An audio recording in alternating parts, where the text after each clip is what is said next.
Hello dear students, once again welcome back to the study cure YouTube channel. तो पिछले lecture में हमने exercise 1.1 जो कि यूक्लिड डिवीजन लेमा और हमारे अंकगणित की इकाई नंबर 1 यानी रियल नंबर से संबंधित थी, उसका सॉल्यूशन किया था। इस लेक्चर में हम देखने वाले हैं 1.1 के आगे 1.2 थ्योरम, जो कि क्या है, the fundamental theorem of arithmetic यानी अंकगणित की आधारभूत प्रमेय, इसके बारे में अध्ययन करने वाले हैं। तो इसके अंतर्गत क्या है कि प्रत्येक भाज्य संख्या को अभाज्य संख्याओं के गुणन फल के रूप में व्यक्त किया जा सकता है। जैसा कि हम लोग जानते भी हैं कि कोई भी कंपोजिट नंबर से अभाज्य संख्या हो उसको तोड़ सकते हैं हम छोटे छोटे अभाज्य संख्याओं में। तो यह गुणनखंड अभाज्य गुणनखंडों के आने वाले क्रम के बिना अद्वितीय होंगे, यानी अगर एक निश्चित क्रम को डिफाइन न किया जाए तो इसके जो भी फैक्टर्स होंगे वह अद्वितीय माने जाएंगे। इंग्लिश में इसको क्या एक्सप्रेस किया गया है कि every composite numbers can be expressed factorized as a product of primes and this factorization is unique apart from the order in which the prime factors occurs। यानी कि वही सेम चीज़ है, अगर इसके ऑर्डर को प्राइम फैक्टर के orders को एक डिफाइन न किया जाए तो इसका जो फैक्टराइजेशन होगा वह यूनिक होगा और हम कंपोजिट नंबर्स को प्राइम नंबर्स के मल्टीपल के रूप में या प्रोडक्ट के रूप में व्यक्त कर सकते हैं। जैसे देखते हैं, तो इसके लिए सबसे पहले हमें पता होना चाहिए प्राइम नंबर्स क्या होते हैं। प्राइम नंबर्स यानी अभाज्य संख्या, भाज्य संख्या। और दूसरी बात होती है क्या, कंपोजिट नंबर्स की। कंपोजिट नंबर्स क्या होते हैं, इसको भाज्य संख्या बोला जाता है। तो इसका अध्ययन हम पिछले लेक्चर्स में कर चुके हैं, या क्लास 9th का अगर आपको याद हो तो उसमें भी यह अच्छे से बताया गया है कि प्राइम नंबर्स क्या होते हैं और कंपोजिट नंबर्स क्या होते हैं। तो प्राइम नंबर्स ऐसी संख्याएं होती हैं जो केवल 1 और स्वयं से डिवाइड हो सकती हैं, यानी यह स्वयं और 1 का मल्टीप्लिकेशन होता है। ठीक, इसको हम किसी अन्य नंबर से डिवाइड नहीं कर सकते या भाग नहीं दे सकते इसमें। कंपोजिट नंबर्स क्या होता है, सभी अभाज्य संख्याओं को छोड़ दिया जाए तो जितनी भी संख्याएं बचेंगी वो सभी क्या हो जाएंगी, कंपोजिट नंबर्स हो जाएंगी। यानी इसके 2 से अधिक फैक्टर्स हो सकते हैं। ठीक, कंपोजिट नंबर्स के 2 से अधिक फैक्टर हो सकते हैं। इसका एग्जाम्पल क्या था, सबसे छोटा प्राइम नंबर क्या था 2, उसके बाद 3, फिर 5, फिर 7, इस टाइप से हमारे प्राइम नंबर्स थे। और कंपोजिट नंबर्स क्या हो जाएंगे, जो इसके बाद बचेंगे वो सभी, जैसे 4 हो गया, 6 हो गया, 8 हो गया, 9 हो गया, 10, ये सभी क्या हो जाएंगे, कंपोजिट नंबर्स हैं।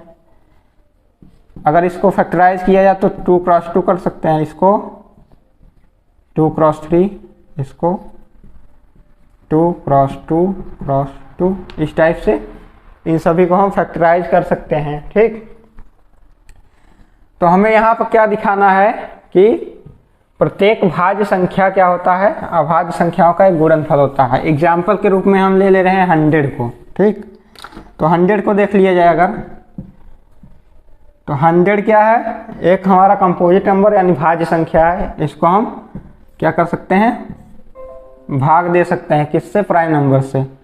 तो सबसे छोटी प्राइम नंबर 2 से भाग देते हैं अगर, तो कितना आएगा 50, फिर 2 से 25, फिर अब देखो इससे आगे बढ़ेंगे, 2 के बाद क्या आता है 3, 3 से क्या है, डिविजिबल है नहीं है, तो 3 के आगे बढ़ते हैं, प्राइम नंबर हमारा 5 आता है, तो 5 से डिवाइड करेंगे तो क्या मिलता है 2 क्रॉस 2 क्रॉस, यानी 100 को क्या लिख सकते हैं हम, 2 क्रॉस 2 क्रॉस 5 क्रॉस 5।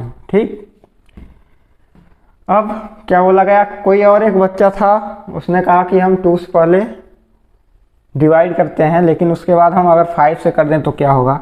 तो अब 100 को क्या करते हैं, 2 से कर दिए पहले, 50 आ गया, तो उसने उसको ध्यान नहीं आया कि फिर से 2 से डिवाइड होगा, तो उसने क्या कर दिया 5 से डिवाइड कर दिया, तो कितना आ गया 10 आ गया। फिर उसने 2 से डिवाइड कर दिया 5 आ गया, फिर उसने 5 से डिवाइड किया आ गया। तो उसके अनुसार क्या हुआ, दूसरे वाले बच्चे के अनुसार 2 क्रॉस 5 क्रॉस 2 क्रॉस 5। तो यहाँ पे आप क्या देख रहे हैं कि यह गुणनखंड अभाज्य गुणनखंडों के आने वाले क्रम के बिना अद्वितीय होता है। अगर ये क्रम, इसको एक क्रमबद्ध कर दिया जाए, यानी अगर हम कोई कंपोजिट नंबर C ले लें और उसको P1 P2 P3 P4 के रूप में व्यक्त करें, तो इसको एक निश्चित ऑर्डर में लगा दें तो क्या होगा, P1 क्या होगा, P1 से बड़ा होगा P2, ठीक, फिर P3 बड़ा है बराबर है, इस टाइप से P4, इस टाइप से हमको इसको रखना है। तो देखिए यहाँ पे क्या है, P1 P2 बराबर हैं और P3 बड़ा है P2 से, और ये P3 P4 क्या है, इक्वल हैं, ठीक। तो यहाँ पे एक अद्वितीय क्रम क्या मिला इसका, यहाँ पे आप देख रहे हैं कि ये अद्वितीय नहीं है अभी, लेकिन इसको अगर हम पावर के फॉर्म में इसको दिखा दें तो क्या मिलेगा हमें, 2 के पावर 2 क्रॉस 5 के पावर 2, ये मिल गया। और यहाँ पे देखा जाए, यहाँ पर भी 2 हमारा कितने टाइम्स है, 2 बार है, ठीक, तो ये हो गया, ठीक। तो आपको क्या मिल रहा है यहाँ पे, ये जो गुणन फैक्टराइजेशन का जो ऑर्डर था वह अगर क्या किया गया कि एक क्रम के बिना, निश्चित क्रम अगर नहीं लगाया गया तो इसका क्या हो रहा है, यहाँ पे हम गुणनखंड इसका क्या मिल रहा है, ये प्रोडक्ट एक अद्वितीय यानी यूनिक नंबर मिल रहा है।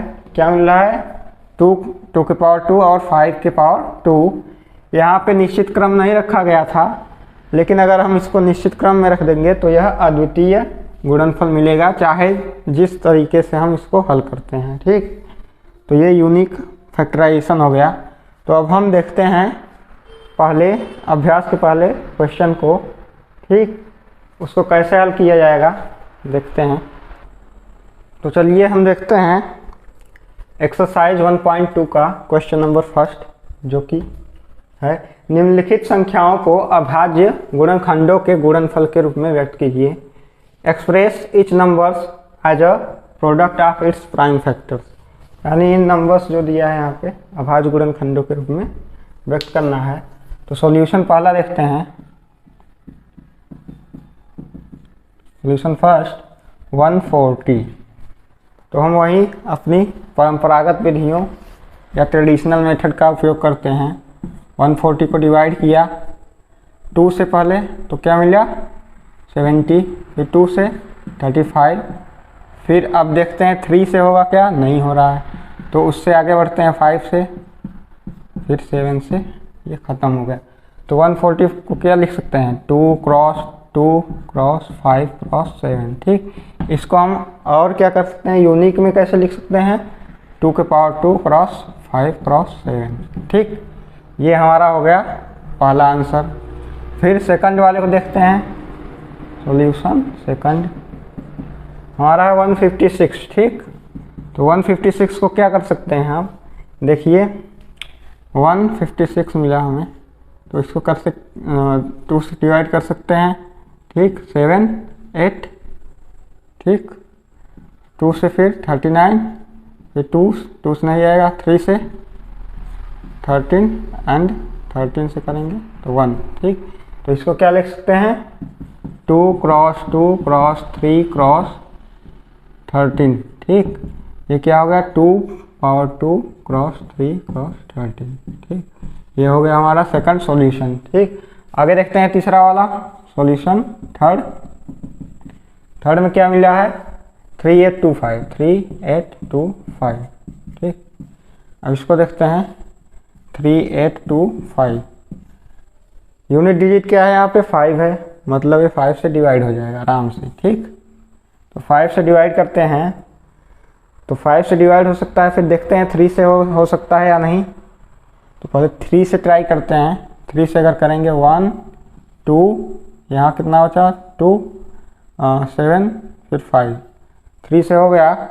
फिर एक बार ट्राई करते हैं, 3 से होगा क्या 4, फिर 2, फिर 5। फिर देखते हैं 3 से होगा, नहीं होगा।